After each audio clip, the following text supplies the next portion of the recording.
સર્વે બાળકોને જય શ્રી કૃષ્ણ. દાંડના દિવસો ચાલે છે તો આજે આપણે શ્રીજી બાવાની લીલાનો એક પ્રસંગ જોઈએ.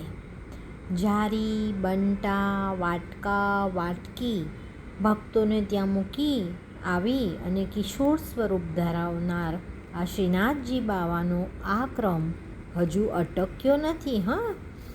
અને હવે કેવી રીતે આગળ કરે છે પ્રભુ લીલા એ આપણે જોઈએ. કલ્યાણ ભટ્ટની દીકરી છે જેનું નામ છે દેવકા. એના પાસે શ્રીનાથજી અજાણ્યા કિશોર બની અને સોનાનો વાટકો ગીરવી મૂકી આવ્યા. વાત તો કેટલી નાનકડી લાગે છે બાળકો, પણ અહીંયા કેટલી મહત્ત્વની છે એ આપણે જોઈએ.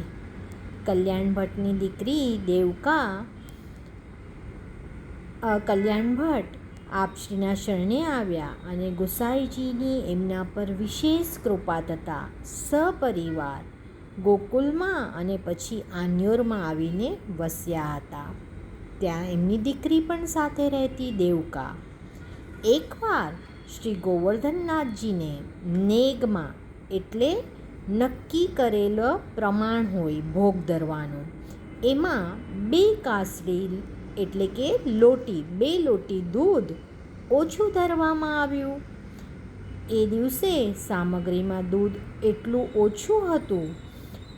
હવે દૂધગરિયાએ મનમાં વિચાર્યું કે આજે થોડુંક દૂધ ઓછું છે તો આવતીકાલે વધારે ધરી દઈશું, પણ આજે આટલું જ દૂધ ધરી દઈએ એમાં શું ફરક પડે છે. શ્રીનાથજીને ઓછું દૂધ આરોગ્યા તો ખરા, પણ મનમાં તો ખૂબ ખીજાયા. કાકાજીએ નક્કી કરેલા નેગમાં ફેરફાર કરવાવાળો આ દૂધગરિયો વળી કોણ? શયન આરતી પછી તાળામંગળ થયા અને શ્રીનાથજીની કાર્યવાહી આરંભ થઈ ગઈ. પાત્ર ઘરમાંથી સોનાની 1 વાટકો ઉપાડ્યો શ્રીજી બાવાએ અને કિશોર સ્વરૂપ ધારણ કરી સીધા આજે કલ્યાણ ભટ્ટ છે ને એની દીકરી દેવકા પાસે પ્રભુ પહોંચી ગયા. અરે ઓ દેવકા, તેરે ઘર મેં કછું દૂધ બચ્યો હે કા? ત્યારે દેવકા કહે છે, તું કોણ હે રે લાલા? મેં તને આ પહેલાં તો ક્યારેય જોયો નથી. તું મારું નામ કેવી રીતે જાણે? તારા જેવી ભલી ભોળી અને સુંદર યુવતીને આ આન્યોર ગામમાં બીજી પણ કોઈ છે ખરી? અરે તને તો નાનામાં નાનો છોકરોય ઓળખે છે, અને પેલો મંદિરમાં ઉપર બેસે છે ને જે દેવદેમન, એ પણ તને ઓળખે છે. આવી પ્યારી પ્યારી વાતો શ્રીજી બાવાએ કરી. લાલા, વાત તો તું મોટી અને ડાપણની કરે છે.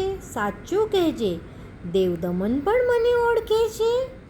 મનગમતી વાત એક કરતાં વધારે વાર સાંભળવી સૌને ગમે.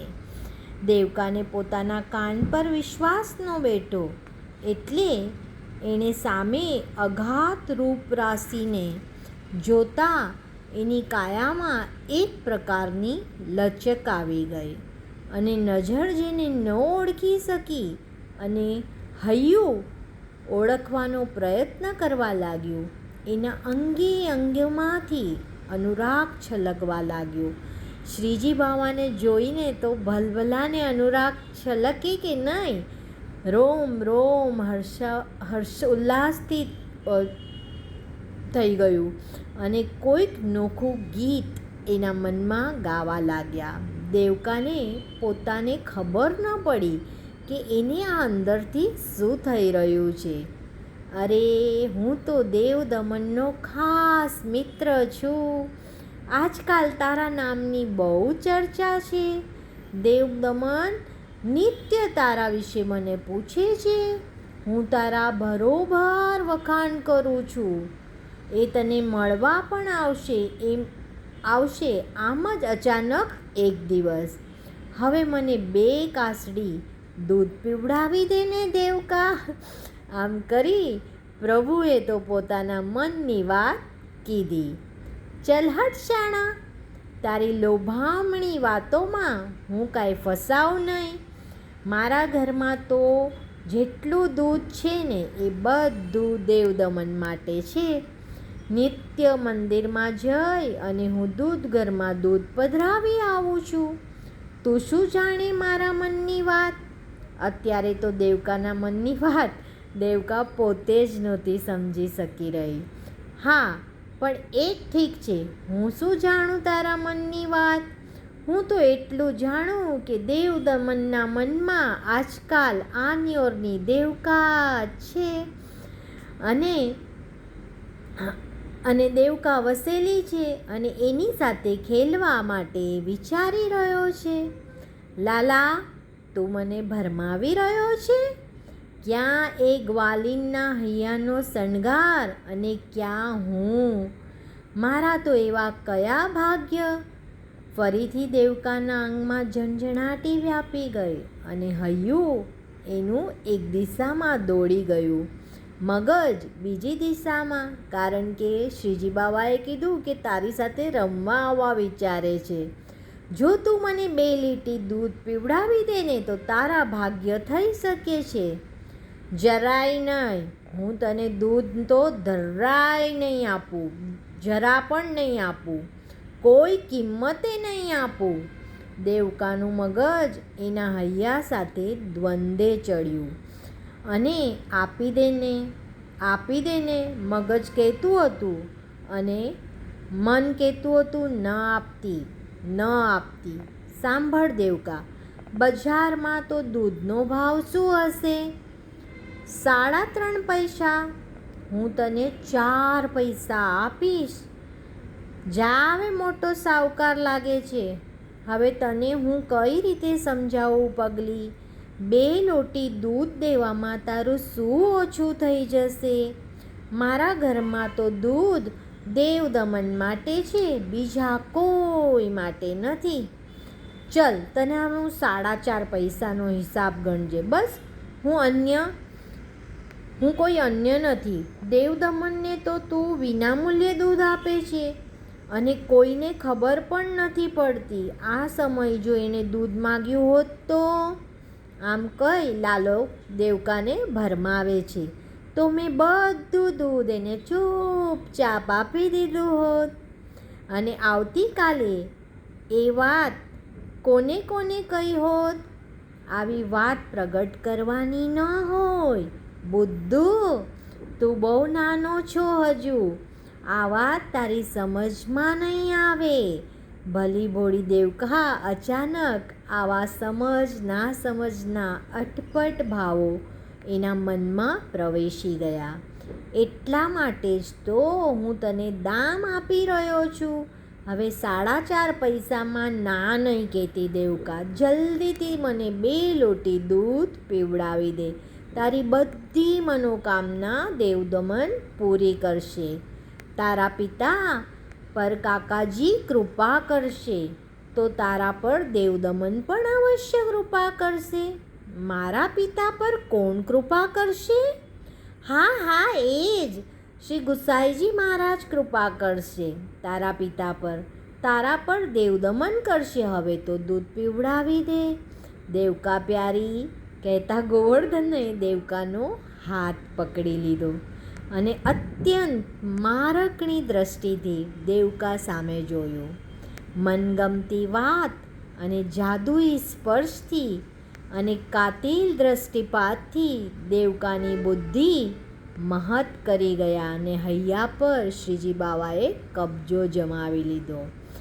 હવે પોતાને તો દેવદમન ખૂબ વાલા હતા એટલે એનું મન એમણે જીતી લીધું.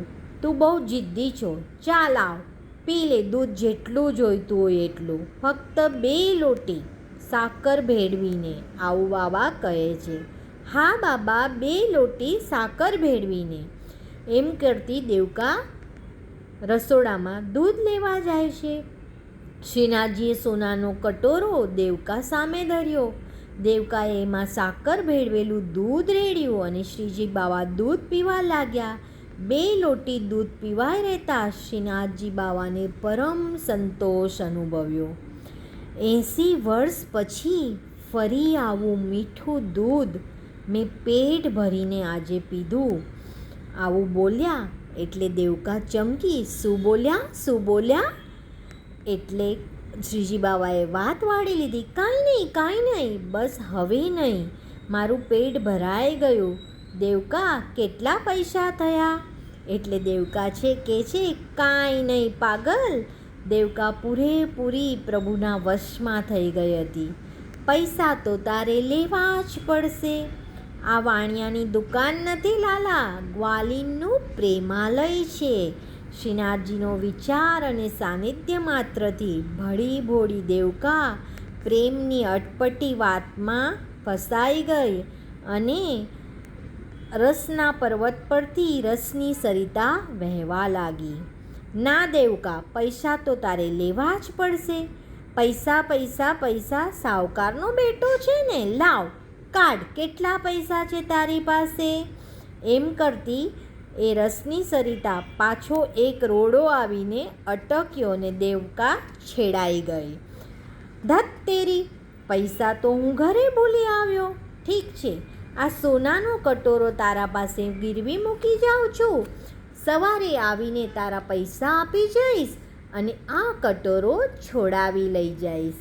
પકડ આ કટોરાને, કહેતા શ્રીનાથજીએ દેવકાના ઘરમાં બહાર પધાર્યા અને અંધારામાં પ્રભુ અંતર્ધ્યાન થઈ ગયા અને દેવકાના ઘરમાં છતી લાઈટે અંધારું થઈ ગયું અને આ અંધારામાં દેવકાનો રસોવેશ દેદીપ્યમાન થઈને ઝળકવા લાગ્યો અને અષ્ટ પ્રકૃતિમાં ઓચિંતા ફેરફાર થઈ ગયા. આમ દેવકા ભોલી ભાળીને પાસે પ્રભુ બે લોટી દૂધ એને પઠાવી અને પ્રભુએ લઈ લીધું. આગળ વાર્તા બીજા વિડીયોમાં અપલોડ કરશું.